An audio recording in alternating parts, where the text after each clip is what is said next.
Welcome to the Insult Comeback Club. Ever been insulted and didn't know how to respond? You're not alone. We've all been there, standing awkwardly while someone lobs a verbal grenade our way. But you know what? How you handle those moments says a lot about you. Learning to handle insults with grace and even a little humor can be a total game changer. So if you're ready to ditch the awkward silence and master the art of the comeback without turning into a big meanie, stick around. We're diving into 10 awesome ways to respond to an insult that will leave you feeling good as new. Let's do this. Alright folks, first things first. When someone throws an insult your way, it's like a little gremlin, just set your emotions on fire. Your heart races, your face gets hot, you want to scream, cry, or maybe throw a pie in their face. But here's the secret weapon: stay calm. When you stay calm, you're basically taking away their power. It's like you're saying, nice try, but I'm not playing your game. Think of it like this: you're a majestic swan, gliding gracefully across a pond. That insult? That's just a little duckweed trying to get in your way. Staying calm shows that you're the one in control. Plus, it gives you a chance to actually think about your response instead of just reacting in the heat of the moment. Sometimes the best response is no response at all. Trolls love attention, and sometimes the best way to shut them down is to just ignore them completely. Think of it like this: you're at a party and someone's trying to pick a fight.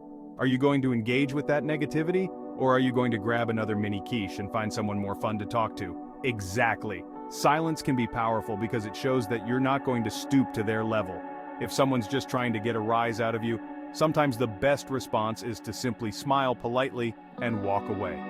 Remember, your peace of mind is more important than winning an argument with someone who's clearly not playing with a full deck of cards.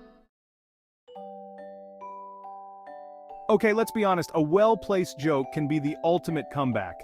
It's like throwing a feather at a brick wall. It's unexpected, it's disarming, and it can totally change the mood of the situation. Now, I'm not talking about being mean-spirited or sarcastic. We're going for playful and lighthearted here. The goal is to deflect the insult and maybe even get a chuckle out of the person who said it.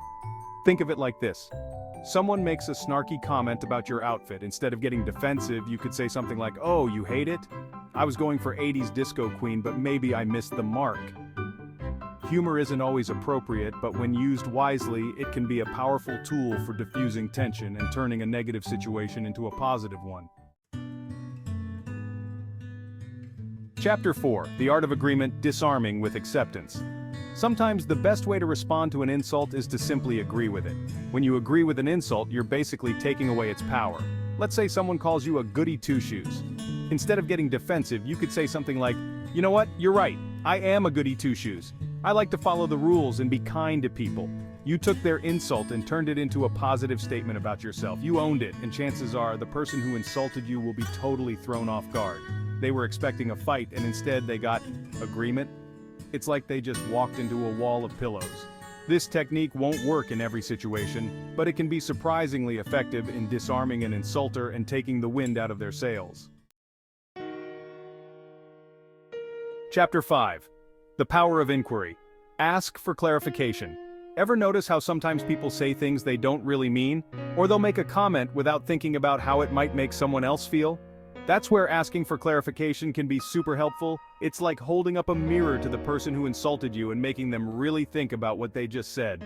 Let's say someone makes a rude comment about your taste in music. Instead of firing back with a snappy comeback, you could try saying something like, "Oh really? What don't you like about it?"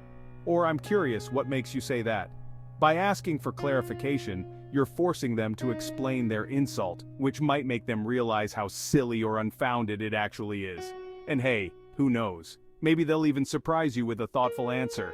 But even if they don't, at least you've handled the situation with grace and maturity. Chapter 6: You're Not a Doormat. Setting Boundaries with Kindness. Boundaries are like those invisible fences you have for your pets. They let people know what you will and will not tolerate. Setting boundaries is all about standing up for yourself and letting people know that their words have consequences. But here's the thing: you can set boundaries without being mean or aggressive. It's all about being firm but fair.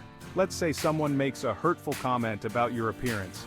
Instead of shrinking back or pretending it didn't bother you, you could say something like, "I know you might not realize this, but that comment actually hurt my feelings. I'd appreciate it if you wouldn't talk about me like that." See, you clearly stated your boundary without being confrontational. You acknowledged their intention, even if it wasn't malicious, and let them know how their words affected you. Remember, you deserve to be treated with respect, and setting boundaries is a way of protecting your emotional well-being. Chapter 7. Walking in their shoes. The power of empathy. Have you ever heard the saying, hurt people hurt people? It's sad but true. Sometimes, when people are going through a tough time, they lash out at others. That's where empathy comes in. Empathy is all about trying to understand someone else's perspective, even if you don't agree with them. Now, I'm not saying you have to excuse their behavior, but sometimes understanding where someone is coming from can help you respond to their insults with more compassion. Let's say someone's being particularly grumpy and they make a snippy remark. You could try saying something like, "Hey, you seem a little down today. Is everything okay?" By showing them that you care, you might just disarm them and make them realize that their words aren't going to get the reaction they were hoping for. Remember, a little bit of kindness can go a long way. Chapter 8. Changing the channel. Redirect the conversation. Sometimes, the best way to deal with an insult is to simply change the subject. It's like when your least favorite song comes on the radio, and you quickly switch to a different station. Redirecting the conversation can be a great way to avoid getting drawn into a negative interaction. Let's say someone makes a snide comment about your new haircut. Instead of engaging with their negativity, you could say something like, "Speaking of new things, did you hear about that amazing new restaurant that just opened downtown? I hear the food is incredible." See, you smoothly shifted the focus away from the insult and onto something more positive. And who knows, maybe you'll even end up having a delightful conversation about delicious food instead of dwelling on someone else's bad mood. Remember, you have the power to choose what you focus on. Don't give negativity more airtime than it deserves. Chapter 9. Finding your voice. Use assertive communication. Being assertive doesn't mean being aggressive or mean. It simply means standing up for yourself and communicating your needs and boundaries in a clear and respectful way. When you're assertive, you're not attacking the other person. You're simply stating your case and letting them know that their words have consequences. Think of it like this. You're ordering food at a restaurant and they get your order wrong. An aggressive response would be to yell at the server. A passive response would be to just eat the food even though it's not what you wanted. An assertive response would be to calmly and politely say, "Excuse me, but I ordered the chicken, not the fish. Could you please fix this?" See the difference? You're standing up for yourself without being confrontational. So the next time someone throws an insult your way, try using assertive communication to let them know that you're not going to tolerate their disrespect. Remember, assertiveness is about respect for yourself and for others. Chapter 10. The gift of growth, self-reflect and learn. Even when you've mastered all the best comeback lines and witty retorts, there's one more important step: self-reflection. Because you know what? Sometimes those insults, even the really dumb ones, can actually teach us something about ourselves. Now, I'm not saying you should dwell on every negative thing anyone's ever said to you, but taking a moment to reflect on why someone might have said something hurtful can be surprisingly insightful. Maybe their insult hit a nerve because deep down you're a little insecure about that particular thing. Or maybe it made you realize that you need to set stronger boundaries with certain people in your life. Think of it like this. Insults are like those little annoying birds that build nests in your hair. You wouldn't just leave them there, would you? No way. You'd carefully remove them and then maybe invest in a good hat.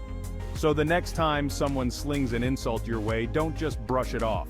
Take a moment to reflect on what it might be telling you about yourself and use that information to grow into an even more awesome version of you. Remember, growth often comes from the most unexpected places. Outrow, you got this. So there you have it, folks. 10 awesome ways to respond to an insult without losing your cool. Remember, it's not about winning an argument or getting the last word. It's about staying true to yourself, setting boundaries, and choosing kindness whenever possible. These techniques might take a little practice, but trust me, the more you use them, the easier it will become to handle those awkward moments with grace and even a little humor. So go out there and show the world just how amazing and resilient you truly are.